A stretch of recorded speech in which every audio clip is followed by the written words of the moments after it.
So, mabilis mga kababayan yung pangyayari. At ngayon, yung response ng national government, mabilis din. Tinulungan na agad-agad yung local government. Pero kami dito nagtulong-tulong din yung mga provinces sa Bicol. Kasi first responder sila. Pero hindi nagpahuli yung national government. So ito yung clearing operation sa Camali Galbay. Tingnan ninyo. Before, tapos ongoing mga kababayan na clearing operation.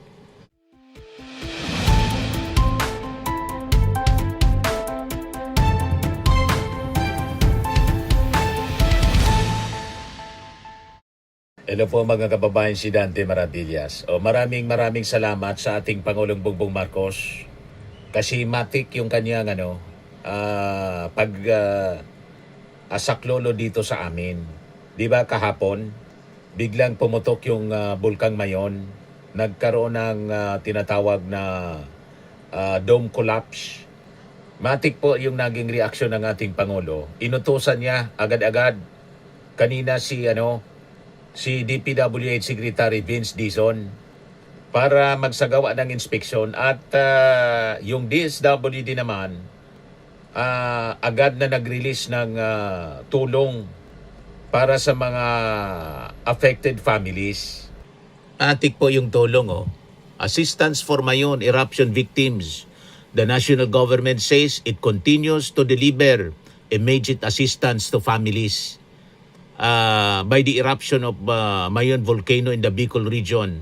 Ito po, mga kababayan, preposition food and non-food items in the Bicol region as of 6 a.m. May 3. Kanina po, yan 301,303 na mga food packs.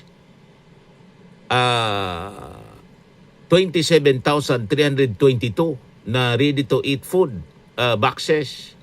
Non-food items, 15,156 agad. Tapos, may cash for work pa para may trabaho yung mga affected families. Ang amount, mga kababayan, 28,305,450 for 2,169 farmers affected. Tapos, emergency cash transfer, 11 million, 28 million pala to. 28,305,450. Tapos, yung emergency cash sa transfer, 11,304,150 pesos. Ganyan yung ating Pangulo, matik. At inutosan niya agad-agad na pumunta rito sa amin, si Vince Dizon. Ito po, pakinggan natin mga kababayan, panoorin natin si Vince Dizon. Sabi sa akin kagabi, diretso ko dito para masigurado na makikita natin agad yung mga... Sabi daw ng ating Pangulo. Siyempre, grabe yung tuka ako So, ang dami. So, importante maklear. Tapos, chichikin ko din yung mga drainage saka yung mga waterway kasi siguradong kung may nag-flow, parado na naman yun. So, kailangan natin kasi pag hindi mo kinigil yun, titigas Diba? So, kailangan maklear ka agad ngayon. Sige. Ito si Mayor Onghoko ng Ginubatan, isa sa mga municipality sa 3rd District na grabe pong naapektuhan ng asphalt. Actually, mag-pick up na rin po kami ng Yan si Vince Dizon. Yung fire trucks din tomorrow, mag-augment yung si Governor Hamor ng Sorsogon and yung sa Masbate. So hopefully po, plus yung Kamsur, so hopefully tulong-tulong din yung mga provinces dito sa amin. Kasi para linisin yung kalsada. Yung sa may mga complications sa respiratory, so talagang toxic to para sa mga bata and yung extreme bata and matanda. Kaya need talagang mag-clear. Matindi kasi po yung asphalt kahapon. Ganyan, mga kababayan. Yan Yan yung bumagsak na abo, yung oson mula sa Mayon volcano. Ito nga tingnan ninyo. Nagtatakbo siya.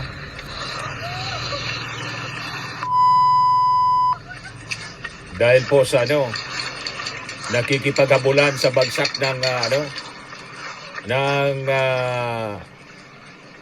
abo. Mainit kasi siya. Mga kababayan, dapat hindi yan, hindi kaabotin yan. Mainit siya yung abo. O, di ba?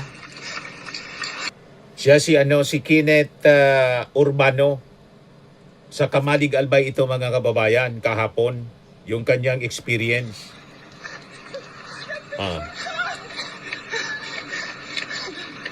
Malapit kasi siya doon mismo sa pagbagsak.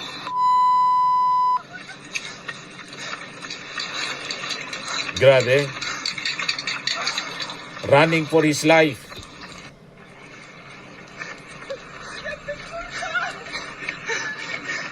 At yung mga hayop po na nabagsakan, naabutan ng mainit, yung malapit doon sa Mayon na volcano mismo, nangamatay po.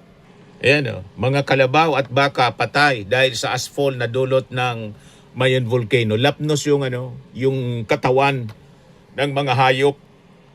Yan yung post ni Mayor Kaloy Baldo ng Kamalig Albay. Lapnos siya.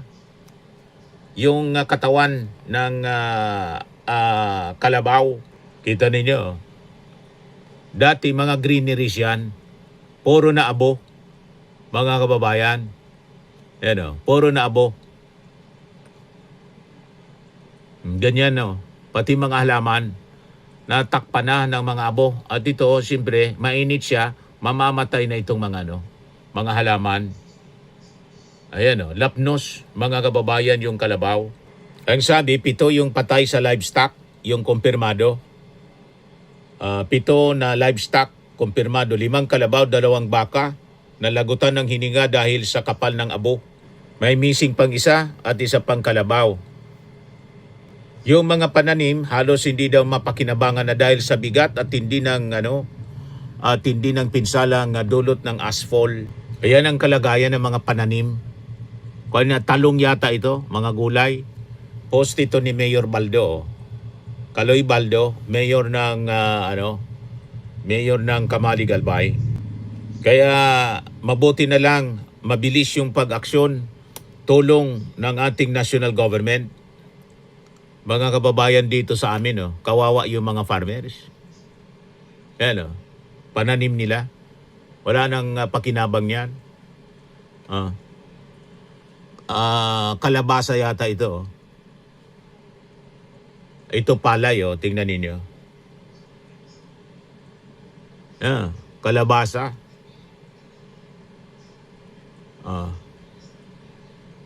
Kawawa mga kababayan yung mga farmers. Gabi. Ito sitaw. Mga kababayan, destroyed na yan kasi mainit siya at may chemical. Matutuyo na yan. Parang nasusunog. Yan, mga talong ito. Kawawa yung mga farmers. Ito okra. Taniman ng okra, mga kababayan, nasira. Yan. Kita ninyo, mga kababayan. Maraming pananim. Kapon lang yan, sunog.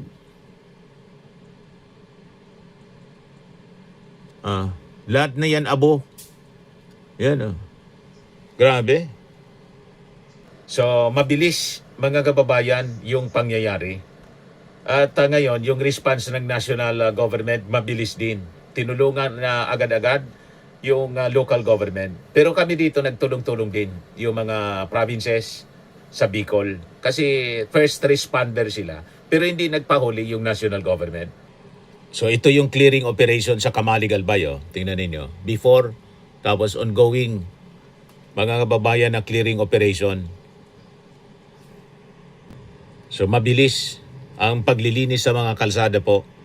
Yan Kasi kailangan gawin agad-agad, mga kababayan, kasi harmful siya sa health. Ito yung umulan ng abo. Mali, tara na. Mga kababayan, kahapon. Tilaan mo na. Ano? Bakit niya hindi malapnos, Mr. Maravillas? Kasi medyo malayo na yung distansya, lumamig na sa hangin yung abo. Pero yung malapit sa bulkan, mga kababayan, nalapnos. Yung mga yung mga hayop na matay. Tilaan mo na. Matindi, di ba? Yung bagsak ng abo. Malit, tara na. Dalaan mo na. Dalian mo na niya, tara na. Umalis na tayo rito. Yan, sa Libod, Kamalig Albay siya, mga kababayan. Isang residente. Dalaan mo. Si Doc Francis, mga kababayan, no? Malit, tara Taga Libod, Kamalig Albay. O, ito yung Green Lava, mga kababayan. Uson. Video, mga kababayan, ni Norly Inocencio. Pumunta siya doon sa may Green Lava. Ayan, o. Uson. Sa mga niyon, katarabunan. Yung mga niyog daw na tabunan. Nagkaawin. Norly Inocencio, Green Lava. Pagkatapos ng uson, sabi niya. Quality, disrosto. Hindi, wala na sa Green Lava. Green Lava. Tourist attraction ito po, tourist destination yung Green Lava. Maraming pumupunta dyan. Mga kababayan na mga ano, na mga turista. Pero ngayon, lahat na ano, abo. Natabunan, mga kababayan. So, yung investor dyan, sa tourist, ano, grabe. kawawa naman.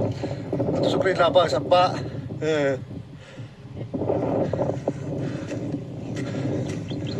So, yun. Nani.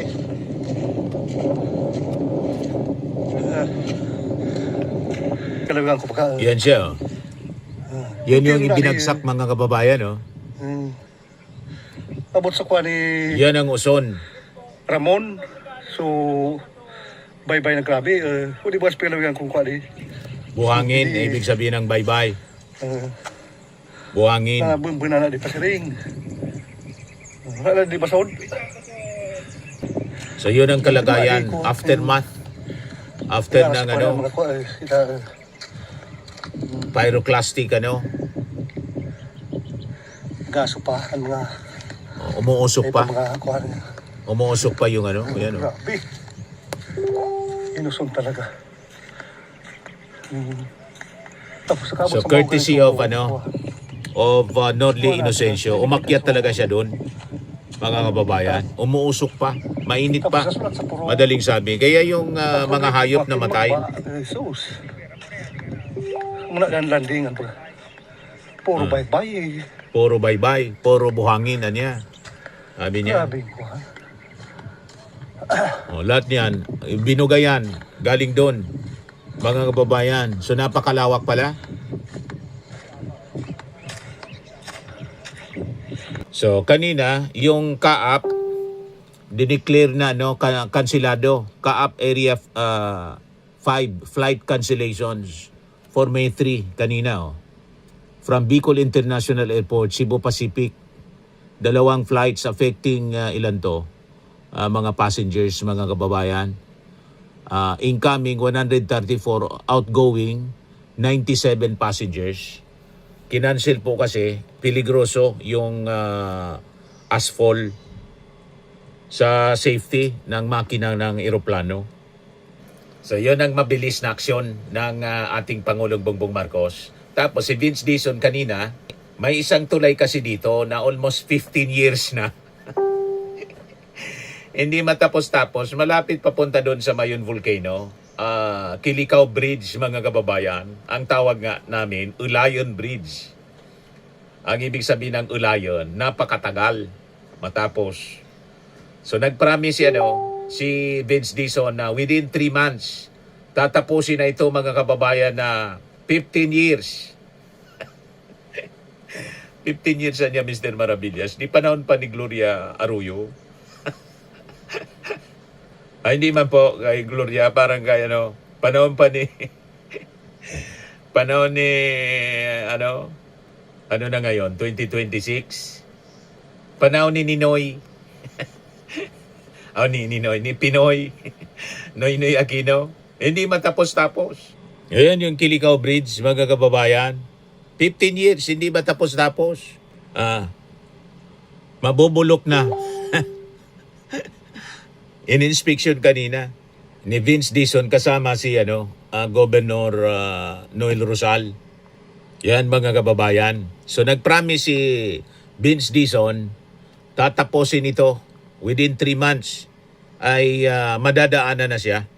Milyon-milyon ng pera mga kababayan yung inubos dito. Ang ibinulsa.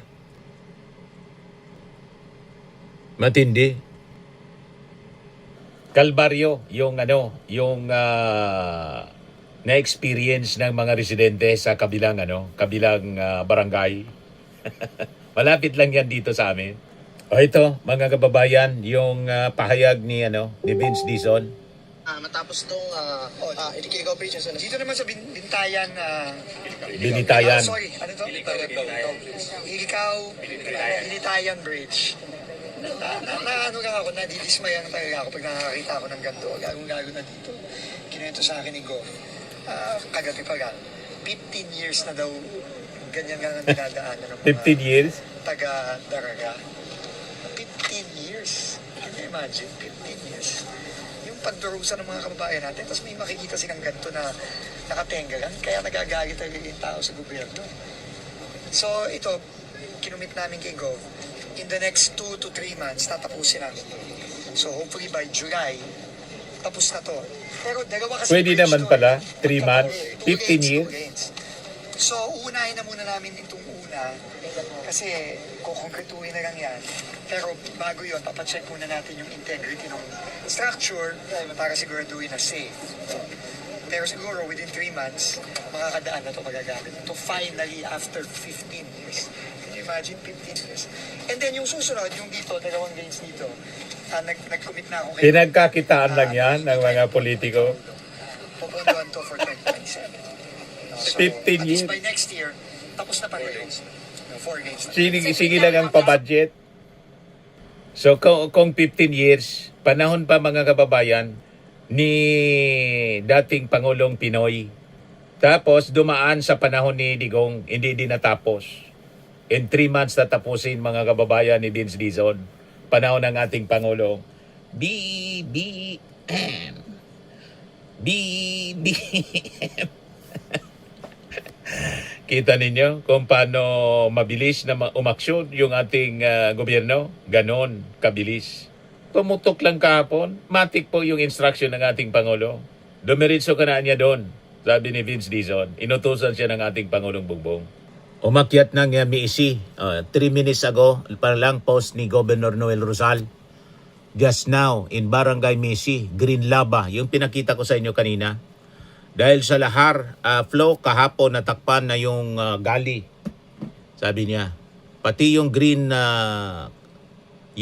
Carabao grass portion na wala na, sabi ng mga tao. More than 150 meters ang lalim nito. Bukas kaagad na papabalikin ko ang FIBOLX, PEO, APSIMO, PENRO at Menro ng Daraga para ma-assess kaagad ito. Delikado mga barangay sa baba nito. Malaking volume ito. Nakita namin ni na Mayor Perete bumaba at kailangang makita natin kung saan talaga ito dumaan at kung gaano kalaki ang volume ito galing. Within 6 kilometers ito, kaya bawal pumasok dito at dapat no human activities talaga. Clearing in Ginobatan still ongoing. Going back na. Yan po yung aftermath ng nangyari na lava dome collapse.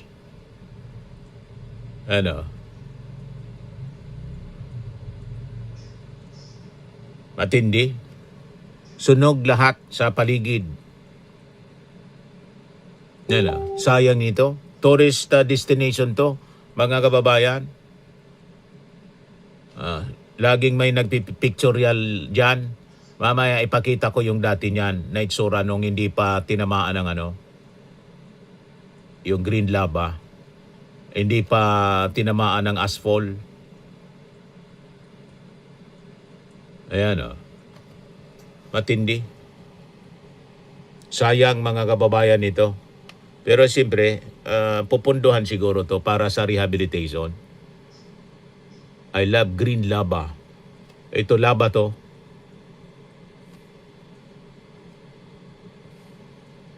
So, mabilis yung pag-aksyon ng local government, mga kababayan, after na makausap nila si Secretary Vince Dizon. Tuloy sila sa inspection ng lugar. At kailangan ma-assess ito ng mabuti kasi ito, pag umulan, baka lahat ito, mga kababayan, ianod pababa at threatening barangays na matabunan, mga kababayan, pag bumagsak yung malakas na ulan. Yun ang kinakatakutan, mga kababayan, ni Governor Rosal. Ito yung green lava, mga kababayan, nung hindi pa nasisira. Greenery siya. Nung hindi pa natabunan ng asphalt. Napakaganda niya. May kwan siya dyan. May ATV. Pwede ka, maraming turista pumupunta dyan. Sumasakay dito sa green lava. Sa ATV. Ayan siya. Green lava. Diba, napakaganda ng green lava. Yan yung hindi pa natatabunan ng asphalt. Sayang talaga, mga kababayan. Yan napakaganda. May garden siya. Magandang mga bulaklak na ubos. Yan napakaganda ng lugar.